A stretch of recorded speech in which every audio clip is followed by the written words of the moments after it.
Bom dia, boa tarde, boa noite, não sei que hora você está vendo esse vídeo, né?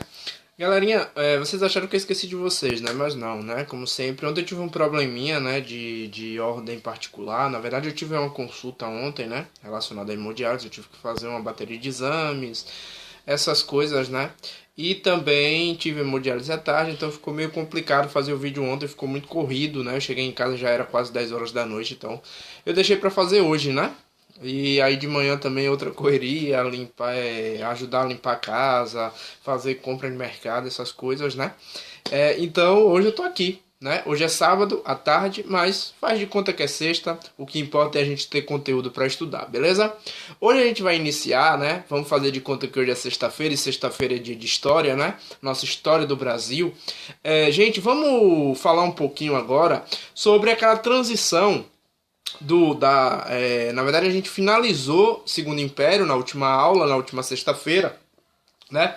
Chegamos a finalizar e logicamente que agora hoje a gente inicia um período muito importante do Brasil e também muito cobrado no Enem, que é o período da nossa República. A nossa República ela vai ser dividida em diversos períodos, em diversos momentos, né? Nova República, República Nova, República Velha, República Oligárquica, República da Espada. Então a gente vai ter diversas denominações para a nossa República, redemocratização, né? O período da ditadura militar, e a gente vai ter esses processos aí que são muito cobrados no Enem. Né? Talvez a exceção por conta de uma ideologia do novo governo, uma exceção aí do período militar que não foi cobrado no último Enem, né?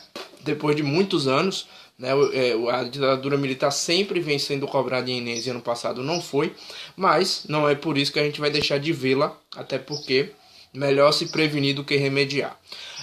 Em termos de república, a gente vai iniciar hoje o período chamado de república, né? Como a gente viu no último assunto, a gente viu aí uma crise, né, do Segundo Império. E essa crise culminou no golpe, no chamado golpe, ou no golpe da proclamação da República, né, que foi lá no dia 15 de novembro de 1889.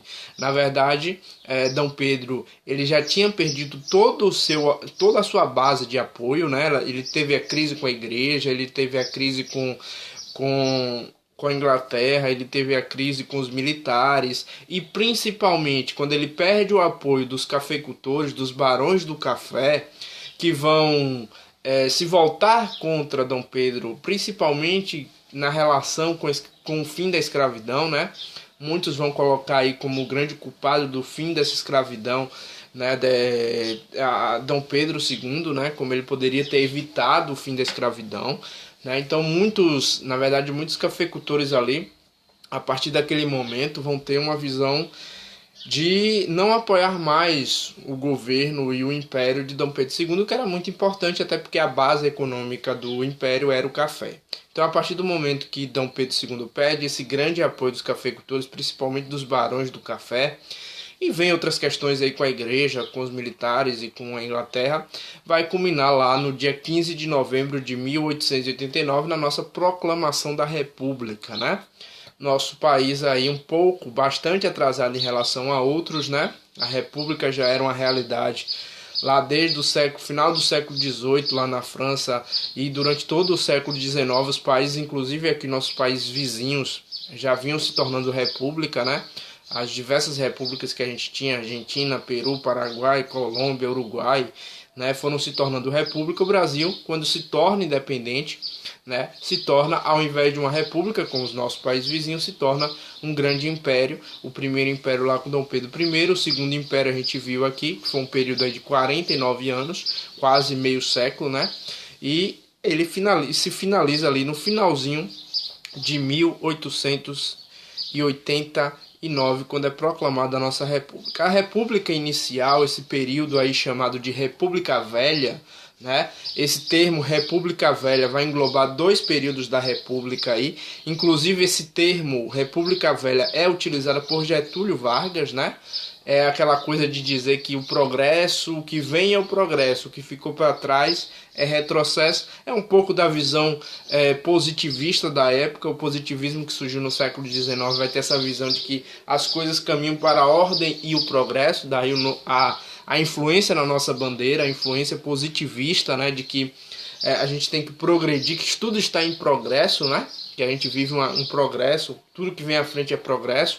Então, Getúlio usa um pouco disso para dizer que, olha, ali aquilo que passou ali antes de mim é República Velha, né? Aquilo ali é República Velha, então deixa para lá.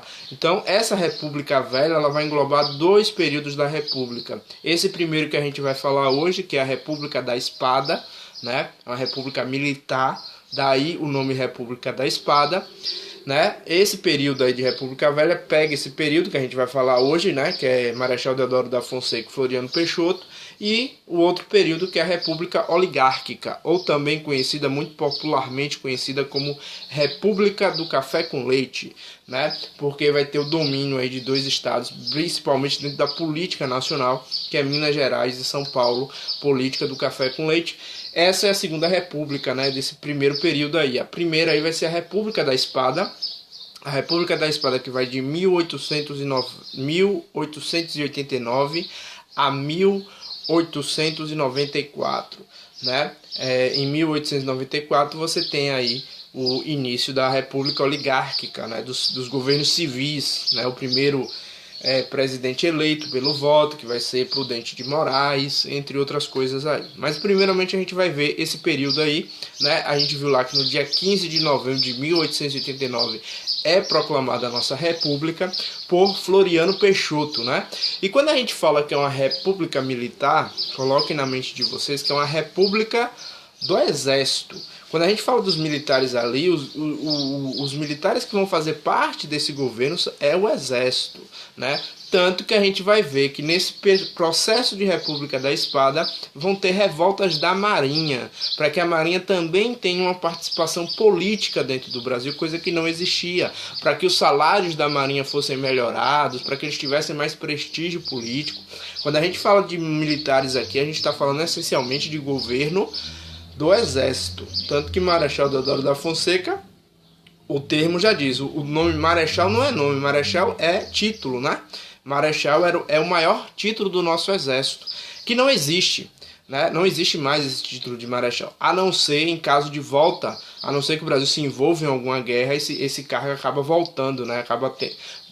Retornamos a ter a questão do Marechal, mas esse termo Marechal não existe mais, mas ele era muito importante naquele período.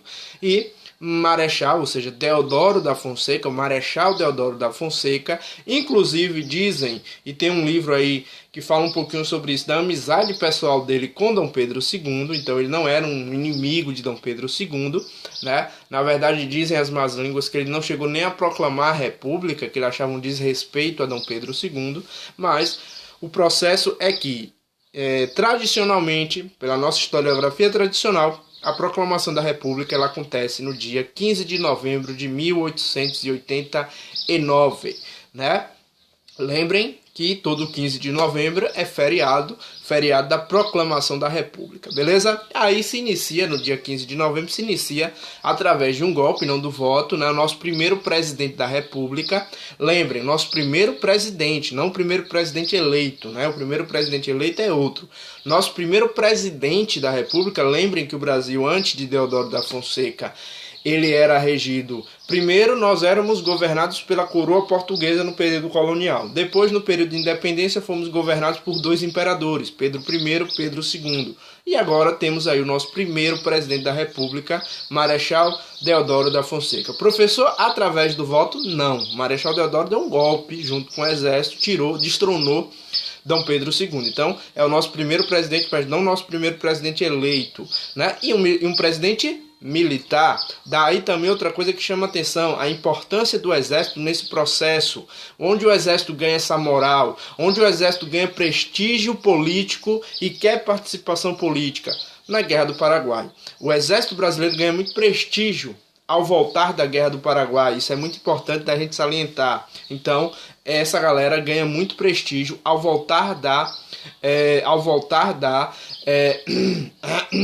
ao voltar da Guerra do Paraguai. Então, o prestígio militar, e quando a gente está falando de militar aqui, a gente está falando basicamente do Exército, né? Sempre vai ser a participação do Exército. Quando o Getúlio chega ao poder, é com a ajuda dos tenentes, é com a ajuda do Exército, né? Quando você tem aí a ditadura militar, é uma ditadura militar basicamente da junta do Exército, ou seja, a gente tem um prestígio muito grande para o Exército, coisa que a aeronáutica vai... a aeronáutica surge bem depois. A Marinha vai contestar nessa primeira república. A gente vai ver duas revoltas relacionadas à Marinha, a primeira armada e a segunda armada. Mas falar do governo de Marechal Deodoro da Fonseca, né? Nosso primeiro presidente da república, que era para durar de 1889 a 1894, né? Era para ele cumprir todo esse mandato. Na verdade, ele não dura muito. Ele renuncia em 1891, 2 anos depois, né? E a gente vai entender o porquê. Principal ponto aí, crise econômica, né? A crise econômica estava muito grande no Brasil nesse período, inflação muito alta e tudo mais. E aí você tem um primeiro governo, o primeiro programa de governo, que é o famoso encilhamento. O que foi o encilhamento? Quem fez o encilhamento? O ministro da Fazenda, o famoso Rui Barbosa. Rui Barbosa, o grande Rui Barbosa, ele foi ministro da Fazenda de Marechal Deodoro da Fonseca e ele criou o famoso encilhamento. O que é encilhar, gente? Encilhar é levantar, é suspender. Eles queriam que suspender, ou seja, aumentar a nossa economia, melhorar a economia. Só que esse encilhamento foi um desastre. A economia, ao invés de melhorar, ela só piora, a inflação dispara. Por quê? Porque um dos pontos desse programa de encilhamento é justamente aumentar a emissão de moeda. O que é aumentar a emissão de moeda? Papel moeda, aumentar a produção de dinheiro. Só que, gente, aumentar a produção de dinheiro não é tão simples assim. Para você aumentar a produção de dinheiro, para você aumentar a quantidade de papel moeda, você precisa ter garantias, né? É isso que faz com que a inflação não dispare. Você não pode simplesmente começar lá o Banco Central, começar a produzir dinheiro, pronto, resolveu o problema do Brasil. Não. Você tem que ter lastro. O que é lastro? Põe uma coisa na cabeça de vocês, depois até pesquisa na internet. Lastro é fundo de garantia, é garantia, né? Se você tem alguma coisa. Por exemplo, o lastro nesse período era o lastro ouro, né? O lastro hoje em dia é o lastro dólar. Então, por exemplo, se o Brasil quiser emitir mais moeda, para que essa moeda não perca o valor, o Brasil tem que ter nas suas reservas bastante dólar, porque o lastro de hoje em dia é o dólar. Daqui a pouco eu volto explicando um pouquinho mais, beleza?